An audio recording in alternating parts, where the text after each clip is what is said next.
আপনার কি কখনো এমন মনে হয়েছে যে পৃথিবীর সব কান্নার কষ্ট আপনার চারপাশে এসে জমা হয়েছে? যখন একটি ঘটনা আপনার হৃদয়কে এমনভাবে আঘাত করে যে আপনি আর চোখ বন্ধ করতে পারেন না? আজকের গল্পটি ঠিক তেমনই, যেখানে মা ছেলের একই সাথে চলে যাওয়া আমাদের শিখিয়ে দিয়ে গেল জীবনের সবচেয়ে কঠিন এক বাস্তবতাকে। সময়টা ছিল এক শান্ত বিকেল, চুয়াডাঙ্গার বাগানপাড়ায়। যে বাড়িতে একদিন আনন্দ আর হাসির কলরব ছিল, সেদিন সেখানে নেমে এসেছিল এক ভয়ঙ্কর নীরবতা। মাত্র ১০ থেকে ১৫ মিনিটের ব্যবধানে পৃথিবীর সব কোলাহল ছেড়ে চলে গেলেন মা চায়না খাতুন আর তার একমাত্র ছেলে সাইফুল ইসলাম। তাদের গল্পটা ছিল ভালোবাসা আর ত্যাগের, কিন্তু সমাপ্তিটা ছিল বড়ই নির্মম।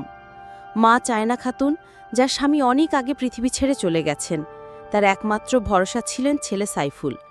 সাইফুলই ছিল তার জীবনের সবটুকু। আগামী ১৫ই সেপ্টেম্বর তার ওমানে ফিরে যাওয়ার কথা ছিল, কিন্তু ভাগ্য যেন অন্য কিছু লিখে রেখেছিল। যখন মা হঠাৎ অসুস্থ হয়ে মাটিতে লুটিয়ে পড়েন, তাকে দ্রুত হাসপাতালে নিয়ে যাওয়া হয়, কিন্তু সৎ চেষ্টা ব্যর্থ করে তিনি শেষ নিঃশ্বাস ত্যাগ করেন। মায়ের মৃত্যুর খবর যখন সাইফুলের কানে পৌঁছায়, তার পৃথিবীটা যেন থমকে যায়। মা মারা গেছেন, এই কথাটা তার মাথার ভেতর এমনভাবে আঘাত করে যে তিনি আর দাঁড়াতে পারেন না। হাসপাতালে সিঁড়ি দিয়ে নামার সময় তার পা থেকে যেন মাটি সরে যায়।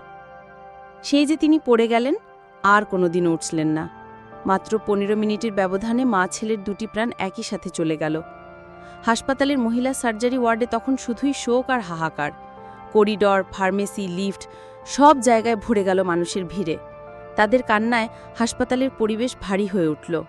এমনকি ডিউটিরত নার্সরাও নিজেদের অশ্রু ধরে রাখতে পারলেন না। Senior staff nurse Romana Khatun কাঁপতে কাঁপতে বলেছিলেন, আমার চাকরি জীবনে বহু মৃত্যু দেখেছি, কিন্তু মা ছেলের একই সাথে এমনভাবে চলে যাওয়া আমি কখনো দেখিনি। এই হৃদয় বিদারক দৃশ্য পুরো হাসপাতালকে শোকে স্তব্ধ করে দিয়েছে। যখন তাদের মরদেহ নিজ বাড়িতে নিয়ে যাওয়া হলো, বাগানপাড়ায় নেমে আসলো গভীর শোকের ছায়া।